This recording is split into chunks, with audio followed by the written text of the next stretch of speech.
Welcome to Rajapalayam recipes. இன்றைக்கி நம்ம என்ன பார்க்க போகிறோன்னா, ஒரு மில்க் ஷேக் மாதிரி ஒரு ஜூஸ். இந்த வெயிலுக்கு இந்த மாதிரி எடுத்துக்கிட்டிங்கன்னா ரொம்ப நல்லது. மில்க் ஷேக்குக்கு என்னென்ன பண்ணியிருக்கோன்னா, ஒரு கேரட்டை ஆவியில் வேக வச்சு எடுத்து வச்சுருக்கேன். அதுக்கு ஒரு 10-15 பாதாம், இந்த மாதிரி கருப்பு திராட்சையெல்லாம் நல்லா ஊற வச்சுருங்க. 2 பிக்கு, 2 பேரிச்சம்பழம், 1 கப்பு பால்.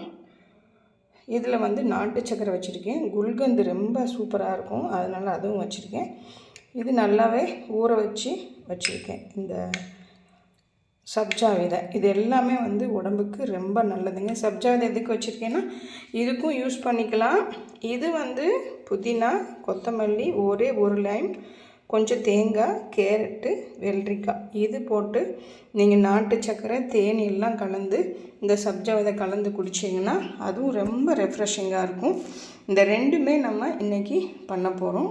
இது ஃபஸ்ட்டு போட்டுட்டு அதுக்கப்புறம் இதையும் போட்டுட்டோம்னா, ஒருத்தங்களுக்கு எங்கள் வீட்டில் இந்த மாதிரி பிடிக்கும், எனக்கு இது பிடிக்கும். அதனால் ரெண்டுமே பண்ணிடலாம் அப்படின்னு சொல்லிட்டு ரெண்டுமே பண்ண போகிறேன். எப்படி பண்ணுறதுன்னு பார்த்தலாம். இதெல்லாம் ஃபஸ்ட்டு மிக்சியில் போட்டு அடித்து எடுத்துகிட்டு வந்துடலாம். இப்போ மிக்சியில் 1 by 1 போட்டுடலாம். ஆவியில் வேக வச்ச கேரட்டும் பாதாமும் ஃபஸ்ட்டு போட்டுக்கலாம். அப்புறம் நல்ல ஒரு ஓவர் நைட் ஊறின பிக்கு இதெல்லாமே என்ன சொல்கிறது, பேரிச்சம்பழம், கருப்பு திராட்சை எல்லாமே போட்டுக்கோங்க. போட்டுட்டு குல்கந்தை போடுங்க.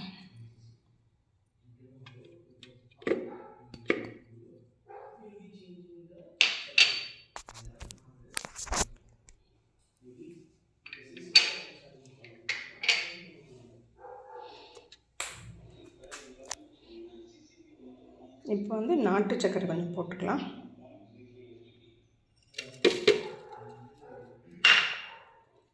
இதோட ஃப்ரெஷ் மில்கோடு உள்ள பால் ஒரு கிளாஸ் அப்படி ஊற்றிக்கலாங்க. ஊற்றிட்டு நல்லா அடித்து எடுத்துகிட்டு வந்துடலாம். அதுக்கப்புறம் என்னென்ன கலக்கிறதுன்னு பார்த்துடலாம். இப்போ எல்லாமே அரைச்சி எடுத்துகிட்டு வந்துட்டோங்க. இப்போ என்ன பண்ணுறோன்னா, பாதாம் பீஸ்னு கொஞ்சம் ஊற வச்சுருக்கேன். அதை கொஞ்சம் போட்டுக்கலாம். கொஞ்சமாக போடுங்க, போதும்.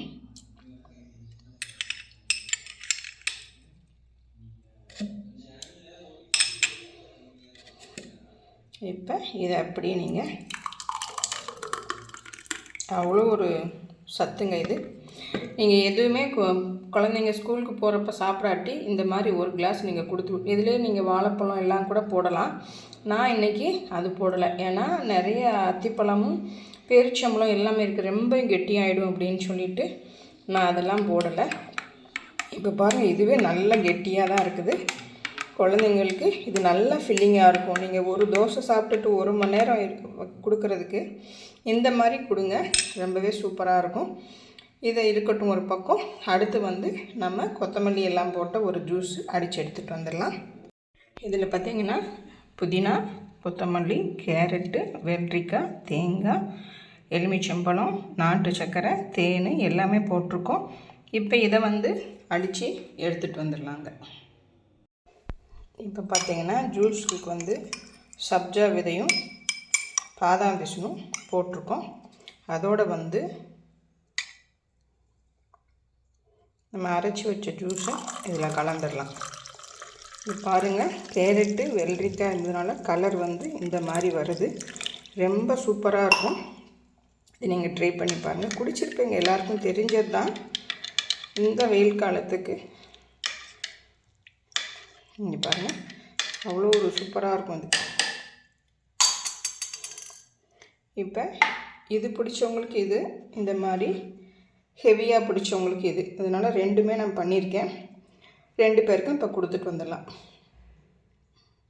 இது மாதிரி நீங்களும் செஞ்சு அசத்துங்க. தேங்க்யூ.